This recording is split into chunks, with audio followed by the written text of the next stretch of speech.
Car battery down ஆகிடுச்சு. Start பண்ணால் கஷ்டப்பட்டு ஸ்டார்ட் ஆகுது.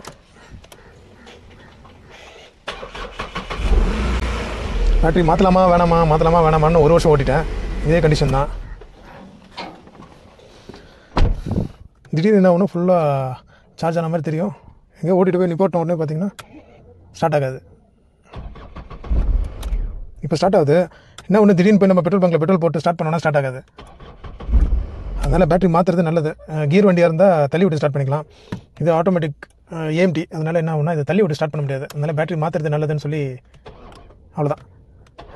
2 தடவை ஸ்டார்ட் ஆச்சு. 3வது தடவை ஸ்டார்ட் ஆகும். அந்த பேட்டரி என்ன கண்டிஷனில் இருக்குன்னே தெரியல. இந்த கம்பெனியில் கொண்டு போய்ட்டு நான் ஏஎம்டி ஆக்சுவேட்டர் கிளச் ஆக்சுவேட்டர் ஃபால்ட்டுன்னு விட்டேன். அவங்க அதை மாற்றிட்டு பேட்டரியும் ஃபால்ட்டுன்னு அவங்க சொன்னாங்க. அது வரைக்கும் நல்லா தான் இருந்துச்சு. இல்லை அதெல்லாம் ஃபால்ட் இல்லை, வண்டியை ரிட்டர்ன் கொடுத்துருங்க அப்படின்னு சொல்லி வாங்கினதுக்கப்புறம் தான் இந்த பிரச்சனையே ஸ்டார்ட் ஆயிருக்கு. அவங்க கிட்ட கொடுக்குற வரைக்கும் நல்லா இருந்துச்சு. ஸோ புது பேட்டரி வாங்கியாச்சு. 72 months வாரண்டின்னு சொல்லி போட்டிருக்கு. வண்டி எப்போ வேணால் ரோட்டில் நிற்கும்ன்ற ஒரு எண்ணத்தோடையே நான் ஸ்பேனரை வண்டிக்குள்ளேயே வச்சுட்டு அலைகிறேன். ஸோ எனக்காவது ஸ்டார்ட் ஆகலன்னா போய் ஏதாவது ஆட்டோ பிடிச்சி போய் ஒரு பேட்டரி வாங்கிட்டு வந்து ஃபிக்ஸ் பண்ணி ஓட்டிக்கலாம் அப்படின்றதுக்காக நான் ரொம்ப நாளாக இதை வச்சுட்ருக்கேன், ஒரு வருஷமாக.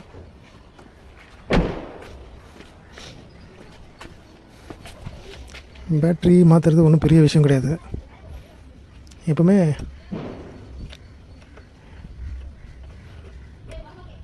பாசிட்டிவ் எடுத்துருங்க ஃபஸ்ட்டு. சரி, நெகட்டிவ் ஃபஸ்ட்டு எடுத்துருங்க.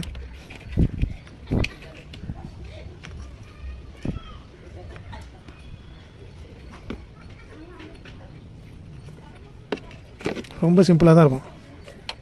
ஒரு வண்டி ஒரு மாதிரி இருக்கும். மற்றபடி கழட்டுறதெல்லாம் சேமாக தான் இருக்கும். இது நான் வாங்கினது 35Ah. இந்த பேட்டரியில் பார்த்தீங்கன்னா 40 lbh அப்படின்னு போட்டுருந்துச்சு. அதான் நான் அப்படியே போய் கேட்டேன். இது எக்ஸைட்டில் ஒரு மாடல் நம்பர் இருக்கும், ஆம்ரானில் வேறு மாடல் நம்பர் இருக்குது. ஸோ அதனால் அந்த மாடல் நம்பர் சொன்னால் அவனுக்கும் தெரியல.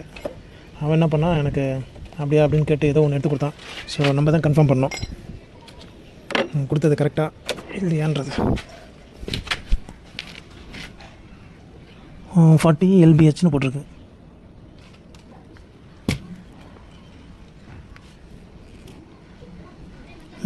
மேனுஃபேக்சரிங். இது எப்போவுமே 19னா 5 வருஷம், எப்போயுமே 5 வருஷம். 5 வருஷத்துக்கு அப்புறம் ஏதாவது பிரச்சனை பண்ணிச்சுனாவே மாற்றுறது நல்லது. தட்டி ஓட்டணும்னா ஓடும். அப்படி தான் ஓடிட்டுருக்கு ஒரு வருஷமாக. ஸோ இன்னும் ஓட்டலாம். இது வேறு மாதிரி ஏதாவது இப்போ பைக்குன்னு வச்சுக்கோங்களேன், சும்மா லைட்டாக தள்ளி விட ஸ்டார்ட் ஆகும். ஸோ அப்போ நம்ம இந்த மாதிரி தள்ளி விட்டு ஸ்டார்ட் பண்ணி ஓட்டிக்கலாம். பேட்டரி ஃபுல்லாக டெட் ஆகிற வரைக்கும் நம்ம இது பண்ணி ஓட்டிக்கலாம். கார் அப்படி பண்ண முடியாது, கொஞ்சம் கஷ்டம். அதனால் மாற்றுறேன். புதுசு இதில் மென்ஷன் பண்ணியிருக்கேன் 35H. க்ளீன் பண்ணுறோம் ஃபஸ்ட்டு. நம்மக்கிட்ட 2 கலர் பெயிண்ட் இருக்குது. ரெட்டும் இருக்குது, பிளாக்கும் இருக்குது. ஸோ ரெட்டு தான் அதிகமாக இருக்குது.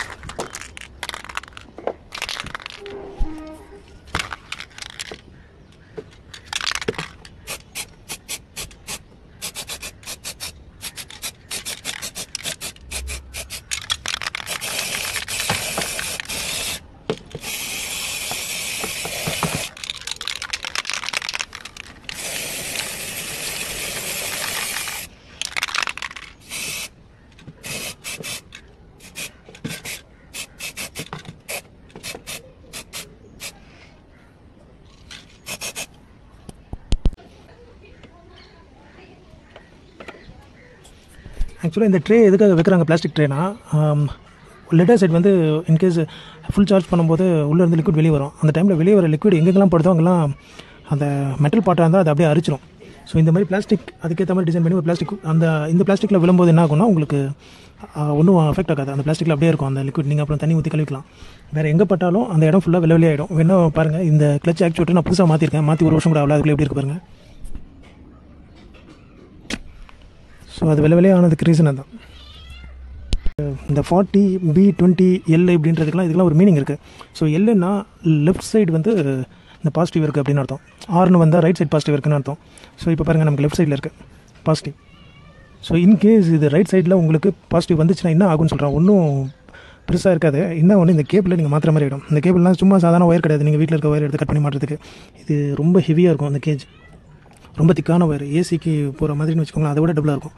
ஸோ டிசி கேபிளெல்லாம் இப்படி தான் ஹெவியாக இருக்கும். ஸோ இந்த கேபிள் நம்ம வாங்கி ஆல்ட்ரு பண்ணுற மாதிரி இருக்கும். ஸோ ப்ளஸ்ஸை கூட நீங்கள் இழுத்து மாட்டிடலான்னு வச்சுக்கோங்களேன். இதை மைனஸ் இங்கேருந்து அவ்வளோ தூரம் கொண்டு போக முடியாது. ஆல்ட்ரு பண்ணுறதுனாவும் பண்ணலாம், பெரிய விஷயம் கிடையாது. ஏன்னா மைனஸ் இங்கே ஸ்க்ரூவாக இருக்குது.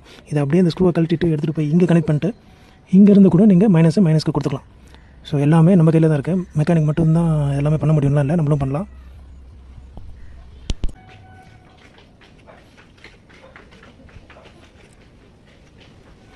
ஷேக் ஆகாமல் இருக்கணும், லூஸ் கான்டாக்ட் இருக்கக்கூடாது, அவ்வளோதான். லூஸ் கான்டாக்ட் இருந்துச்சுன்னா நம்ம ஸ்டார்ட் பண்ணும்போது பார்த்திங்கன்னா உங்களுக்கு ஒரு மாதிரி ஸ்பார்க் இங்கே வரும், அது நமக்கு உள்ளே தெரியாது. பட் அதுக்கு பதில் வேறு மாதிரி பண்ணும், திடீர்னு ஸ்டார்ட் ஆகும், ஒரு நாள் ஸ்டார்ட் ஆகாது. ஸோ இதை நீங்கள் ஒழுங்காக டைட் பண்ணலன்னா அந்த பிரச்சனை இருக்கும்.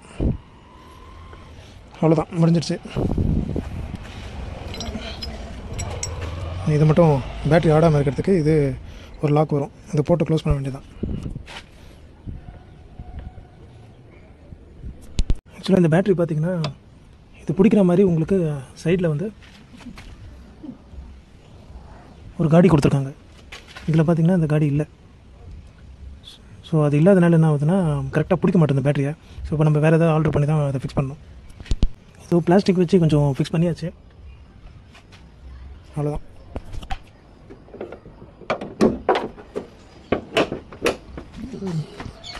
ஸ்டார்ட் பண்ணி பார்த்துருவோம். புது பேட்டரி போட்டதில் எப்படி ஸ்டார்ட் ஆகுது பார்ப்போம்.